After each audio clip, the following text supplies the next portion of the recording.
what we'll just cover in today's presentation, just going to quickly go through why use animation to understand the reasons of why you'd want to do it before you do it. PowerPoint tools, this is just to go through kind of a quick overview about the different tools in PowerPoint, the toolbars that you use and the best parts to use for creating animation. Then I'll go through a few sort of simple and effective techniques, or a few ideas that hopefully anybody can just use in their own presentations, Twitter cards, or even videos. And finally, of course, just to show you how to convert it to a video for Twitter or for any other platform that you wish to use. How to use PowerPoint as a tool for animation for social media and video. My name's Nick Sawyer. I am Digital Marketing Manager at the Innovation Agency. We're the AHSN for the Northwest Coast. Okay, so first of all, why use animation? This is, just want to quickly just go through why use animation, just so to help people understand, if they do want to use animation for any reason, it's good to just try and understand why you're doing it, as it might help you to sort of choose which way you want to do it for the best reasons. So the first one is to try and catch someone's eye. I'm still mainly going to try and focus on the likes of having animated Twitter cards for this presentation. In a Twitter feed, the default format is to just have the text of the tweets themselves. Then obviously quite a lot of people will have images and Twitter cards, and then some people will have video and animation as well. It's good to try and use animation to try and catch someone's eye, but you don't want to kind of overuse animation in your sort of Twitter feed, because then that'll get sort of too busy and for some people. So it's good to just try and choose your moments of when you want to use animation for a Twitter card, I'd suggest. Then also, to increase realism, that we live in a moving world. So it's good to just try and use animation just to make your sort of Twitter card seem a bit more realistic, and hopefully connect with people a little bit more because of that. It's good to use animation to try and hold interest.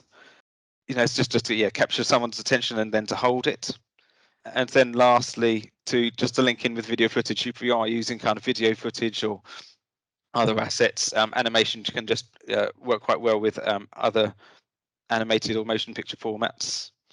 So yes, so first have a look at PowerPoint tools. So here, this is just the standard PowerPoint toolbar. I'm sure most of you are aware of have used PowerPoint before. So I'm just going to kind of go through the different parts of the toolbar which are good to use for animation. Choose a option at the top, and then that changes all the sub options below. It's just how to sort of navigate through it. If you go to the Insert tab on the menu, the main areas that you've got is insert a picture. So it's just any picture that you've got from your own computer or online even, or a shape. The good thing about a shape is that I've created these shapes, which is the Innovation Agency emblem from within PowerPoint. So that means I can then change the color and opacity of these of the Innovation Agency emblem and use them within Twitter cards and animations as required. Icons are there, which is a really good thing to sort of put into Twitter cards and move them around and animate those. And then, of course, also text boxes, just to put in your text. Then, in design, we've got a slide size. If you choose the widescreen option for slide size, this is actually the default best aspect ratio for a Twitter card image. So if you wanted to create a Twitter card, I always use just PowerPoint just for standard static Twitter cards. But for Twitter, actually, you can have any height video that you want, kind of almost 2:1, so it's kind of like a portrait rectangle, if you wished. It's kind of up to you what sort of aspect ratio you want to do to creating a video. So you can use slide size here to choose what aspect ratio you want to do. Obviously, keeping it as widescreen as the default is kind of a standard video size. On social media, on mobile especially, square formats can work well. So you might want to try and set the slide size to be a square format if you're going to use videos for Twitter. Then if you when you sort of select an image, we'll have an extra option as formats to format the image that you've got selected. So here's a photo of me, just to quickly run through. So just there's the remove background option, which is kind of good. So if you've got quite often it's easy to get hold of profile pictures of people, and if you want to try and create animation, it's good to try and cut out the person if you do have a profile picture. So remove background is a really good tool. You just kind of press remove background automatically. It uses AI to try and cut around the image, and then you can just see the green line there that I've kind of just drawn around, just roughly around my body to sort of add my body as an area. And then that automatically just removes the background. You can, in this case, my shirt's quite dark, so I've actually sort of then created a duplicate layer, removed my head in a similar sort of way, and then increase the brightness of the shirt. And you can kind of get control of objects like that if you like. Then yeah, if you sort of select color in PowerPoint tools, you've got the set transparent color. So if you have an image with a white background, it's good. It's good to, you can easily remove the white backgrounds with the set transparent color just by kind of pressing set transparent color and then clicking on the white, and it'll just remove everything that's white from that image. I mean, the best thing to do actually is if you have PNG format images, these are good.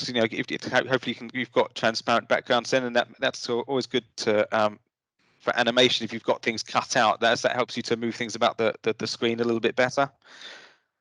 Yeah, on the right hand side here, you've got align, distribute, and grouping tools. Align is really good because if you've got kind of a few boxes, then they might not be aligned, or text you want them to be aligned. So you just kind of use align to kind of distribute them evenly and align them together just so it looks a bit neater. This is also useful for animation if you want things to kind of move about the screen and then align up later as well. Also, then when you kind of use grouping, I mean, if you sort of try to increase the size of objects using animation, they'll increase individually from their own center. If you group the objects, then actually they will increase together along with the spacing between them. So that'll have a different effect on how different objects will animate if they're grouped or non-grouped. Then, yeah, on the format, you've got the selection pane. You kind of can press there, and then it comes up with all objects that are within a slide that you're looking at. I mean, this is really good to sort of, if you've got kind of lots of layers going on, it's good to kind of, you've got a little eyeball there on the right hand side of each layer, so you can kind of hide certain layers, so you can select other layers and choose the layers that you want to. Also, it's good to you can rename each of the layers, because when it comes to animation, depending on how complex you go with it, it can be handy to have all of your layers named of what the subject matter is, rather than just picture 1, picture 9. It's picture of this or picture of that. Then yeah, also you've got crop to shape. Again, it's a good way of kind of editing an image quickly to sort of have it moving about the screen, rather than just having kind of just square images always moving around. You can just kind of select crop to shape, select the circle, and then it'll automatically just create a circle around your image. Then yeah, this now we're sort of looking into the animation kind of territory. There's this transitions toolbar option. I mean, on here, this is basically the going from one slide to another slide rather than actually animations. So on the whole, if you're going to do animation for kind of a social media kind of card, you're only going to have one slide and a couple of animations within one slide. It is possible though to create animations across multiple slides. Having items animate on one slide, then transition to another, if you wish. I mean, actually, this is the sort of the first animation option that is good to show you, because actually it's very easy to basically create a really simple effect to create an animated Twitter card using transitions. I mean, yeah, so just quickly, I'll just show you one through what's on the transition toolbar. You've got kind of on the left hand side here, you've got select your transition, which transition effects that you want. I mean, actually, that's only shows you a quick snapshot of a couple.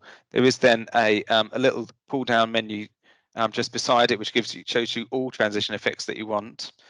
When you've selected the transition, you've got effect options, which can if it's kind of like swipe left, swipe right, it just chooses which direction you want it to go in.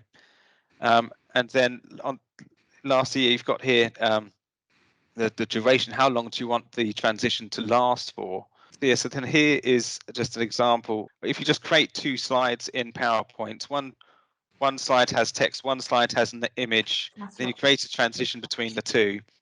You've then got a very simple animation going between from text and image with a special effect, which is it's a 2-second job, and you can create a Twitter card that's animated very quickly. Then you've got the animation pane, which is obviously there, the main tab for animations on PowerPoint.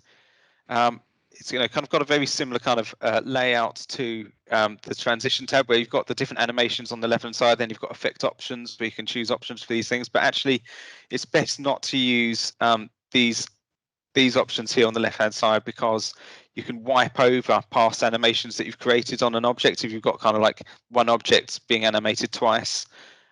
So instead, you've got the add options button here, which shows, kind of breaks down entrance animations, emphasis animations, exit animations, and motion path animations. But yeah, I mean, basically entrance effects are, bringing, it goes from invisible to visible. It's going to appear on the screen. How do you want it to appear? Is it going to just appear suddenly, or is it going to fly in? Is it going to fade in, etc., etc.? Emphasis effects are, something that's already visible on the screen, and you want it to, either move about or change size or spin around, change color, and just kind of change whilst you can still see it. And then exit, as you can expect, it's kind of it's going to go from visible to non-visible, and how does it do that? Motion paths, it's just kind of move an object from A to B via a designated path. It's quite useful for animations. I mean, again, on when you click an animation, you don't actually see all the animation types here. You've got at the bottom of the menu there, you've got more entrance effects, more emphasis effects. So if you just press those options at the bottom, you'll see all the options there that you can choose from. Then this is then quite an important part of animations. You've got the animation pane, which will always sort of appear on the right hand side. I've just got it appearing on the left there. The animation pane is basically like a timeline of all of the different animations that you create. And then you've got also the timing options there on the right hand side with start, duration, delay. You can see, so start is do you want it to start on click with previous or after previous? On click is only really relevant if you're doing a PowerPoint presentation as you're clicking through it. So for animation, it's kind of either with previous or after previous. On the whole, with previous is best, as quite often you're going to have different objects animating overlapping each other, so you want to have them starting with previous, and then you just can add a delay to sort of set one object after another. And then obviously duration is how long do you want that animation to last for. You can see here I've just got an example. It's just five text boxes with different animations. You can just see them sort of starting in a going from left to right in a timeline. You can sort of see at the bottom there seconds, sort of counting time along for you to see. So that's kind of it for the basic overview for the different toolbars that you can use in PowerPoint. I will now try and quickly run through some simple techniques that hopefully you can use for your own social media cards or animations. So firstly, and this is a float-in option. So everything kind of floats in just from kind of just to the left or just to the right or just below. And you select effect options, and you can choose from the bottoms. That's why those 4 items then rose from the bottom. You can see here then I've got the animation pane, where I've got a bit of a staggered kind of start to them, where one item all starts after the next, but then they all finish at the same time because their duration is then of different lengths. You can sort of see here that this I've kind of using the timing options for each of the rows of text, you can see what I've sort of set up here. So the first one is a duration of 2 seconds with a delay of 0. The next one starts with the previous one, so starts at the same time, although it has a delay of 0.25 seconds. So actually it will start 0.25 seconds after the other one starts, but then has a duration of 1.75 seconds. So again, 0.25 seconds shorter than the previous one, which allows them to then finish at the same time. Then you've got that sort of same theme then for the other rows of text, again, kind of the duration decreasing each time and the delay increasing. So yeah, I've just got the example just to show you again on that one there, so you can just see them kind of coming up together, hopefully, and finishing at the same time. In this option, I've got kind of the same theory is a good option here, but this is rather than floating, I've got fly in. So whereas floating kind of just sort of fades in at the same time, flying just kind of comes straight from all the way from the left, the right, the bottom, or the top. In this case, I've got it flying in from the left, and then again, I've got this sort of staggered approach where they start one after each other but finish at the same time. So yes, that kind of it's just a simple way of bringing text in onto the screen, or it's not just for text. This is also for images as well, just to just bring them on the screen, and then once it's appears on the screen, then people can kind of read the content or view the content that you've got on there. It's just a quick little bit of animation, just to spice things up a little bit. Yeah, the next option here is actually, so taking that animation that you just saw there, you can then sort of go to effect options, which brings up this toolbar or a box here, where you can again I choose to add a smooth end. So that means that it kind of slowly, it's more of a gradual finish, which again it sort of helps with the with the content to sort of have a nice smooth transition and animation. So that looks like this.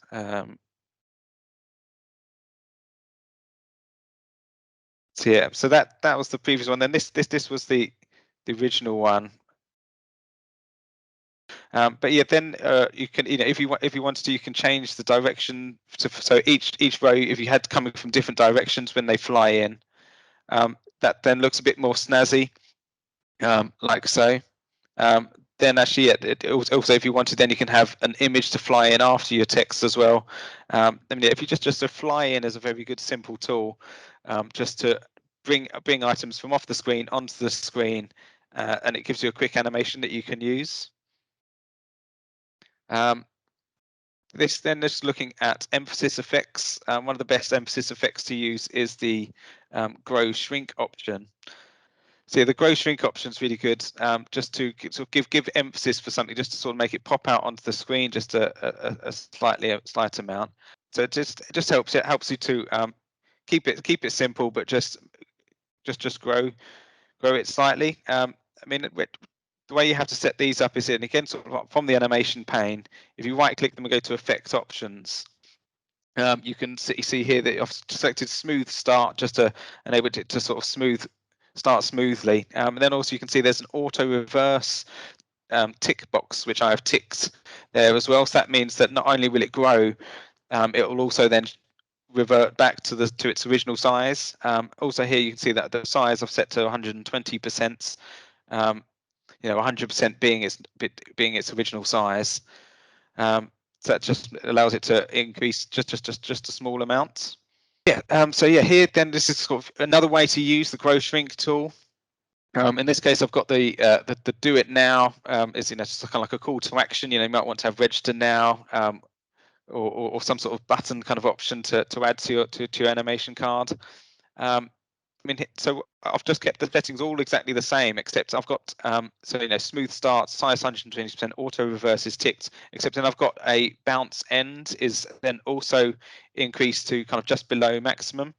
I mean, the color does just change here quickly, but just to show you what that looks like, it does just kind of pop, just pops out and just makes it a bit more exciting. We just want to have one item just stand out above the rest. That's a good tool to use there.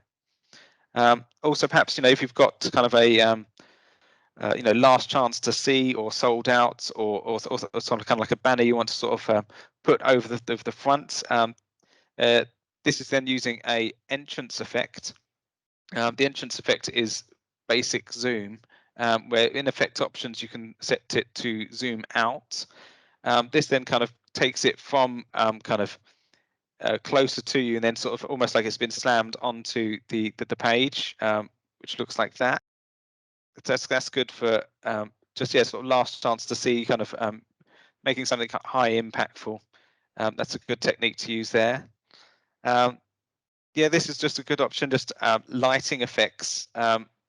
This is kind of trying to get to like a bit of a twinkle, because that can catch people's eye, or maybe kind of like it's like a blurred twinkle. You just using the shape tools, you can sort of either insert a circle or a 4-pointed star. Set the opacity to about 50%, and maybe with the star you can see there's a bit of a gradient there. And then these are objects. You can just use the fade in, which is an entrance effect, and then fade out, which is an exit effect, and just have each item fade in and fade out. You can see from the example of the animation pane or the timeline that I've used there, just again, it's just a bit staggered, where sort of one will start after another. So that will then hopefully look, so when you're on, that gets a bit busy. Like this is kind of when you're looking at the PowerPoint, when you're sort of making it, it looks a bit like this, which can get a bit scrappy with kind of lots of different shapes all over the place, and it's hard to kind of work your way around. But the end result will then hopefully sort of kind of look quite interesting, just to have a bit of a glow and a bit of a twinkle. If perhaps that's best for an evening event or the likes. Then here I'm going to look at motion paths. Motion paths are a really good tool, just for kind of trying to create kind of like panning feel of onto your Twitter card. I mean, here I've just got an image which just kind of scrolls from left to right. When you select motion paths, you kind of see an arrow that kind of appears on your object from its center. So it starts from the green arrow, and then ends in the red arrow. So hopefully you can sort of see that just on the right hand side there. So that will just kind of, I've set that for a duration of 5 seconds, and it will just literally just go from right to left for over the space of 5 seconds. I mean, that's just good if you've just got an image, because if you sort of use the motion path, it just makes it almost look like, it turns an image almost into a video for a short space of time. So that can be quite an interesting tool. Then so also using this the motion paths. I mean, here I've got kind of 4 rows of text, each with a slightly different motion path, each going from either left or to right. I mean, motion paths in this way, it's good to try and create depth into your animation. So if, for example, you've got like a background and something in the foreground, it's good to have the objects in the background sort of not moving or static, and then objects that are more so in the foreground that you want to be more noticeable, they kind of move more as it moves from left to right. So in this case, you can sort of see how to use actually moves just left slightly. PowerPoint is static, and then you can see the arrow on as a tool moving to the right, and then animation, that's moving to the right again, but just quite a bit further than as a tool does. So that when that's animated, this is just kind of animated quite slowly. But you can just see it's just kind of generally quickly just scrolling. It's just interesting effects for text or layers that you want to use.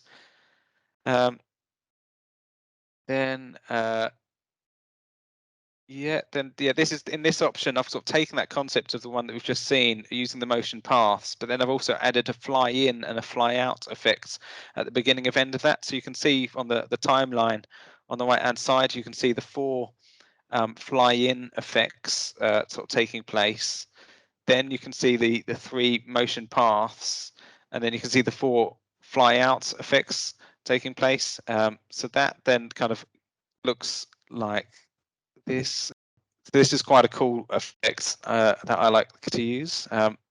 It's a bit more snazzy. Then this is then similar effects to what we were looking at before with the image, where we used an image and a motion path to try and make it look kind of like it was like a video. You can also use the grow shrink tool to make an image almost seem like a video, like you're zooming in. Using the emphasis animation option of grow shrink, you just increase the size, set a duration here of just 5 seconds, and then it just slowly zooms in, and then just creates a bit of interest on the screen for your image.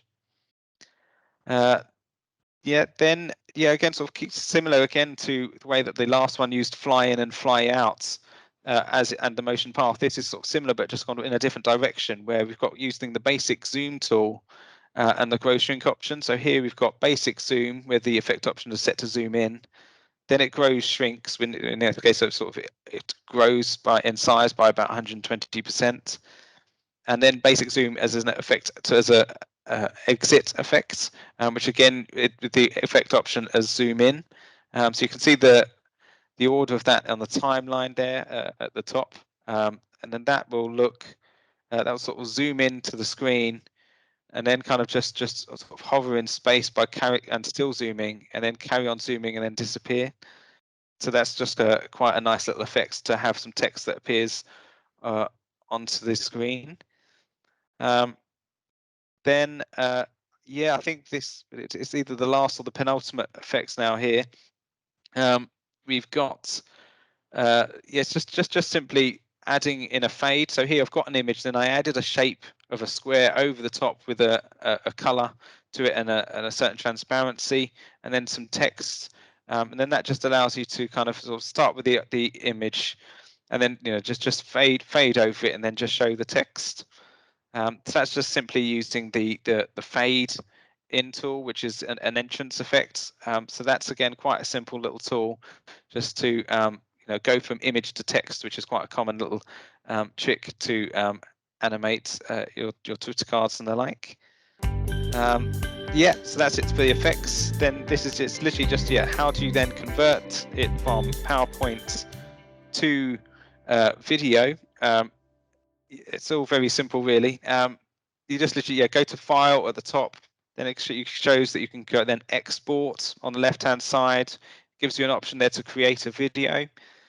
Here you can select Full HD. That's a good default size to use. You have got a slightly higher res one or lower res ones, but actually Twitter and the likes will automatically select the best resolution for you and change the resolution when it streams it on its platform. So it's best to sort of start with a higher res one. So it's a good option to select Full HD. You then got an option to either use recorded timings or not to use recorded timings. Recorded timings are to do with the transitions only and not the animations. So by default, it'll always use your animation timings. So if you want to go from one slide to another, you can either choose the option for how long each slide lasts from within the presentation itself, or you can choose how many seconds spent on each slide at this point here. And then it is as simple as then just press the create video button, and then I'll just export, and you can just save that to wherever you like. And that concludes the presentation. Thank you very much.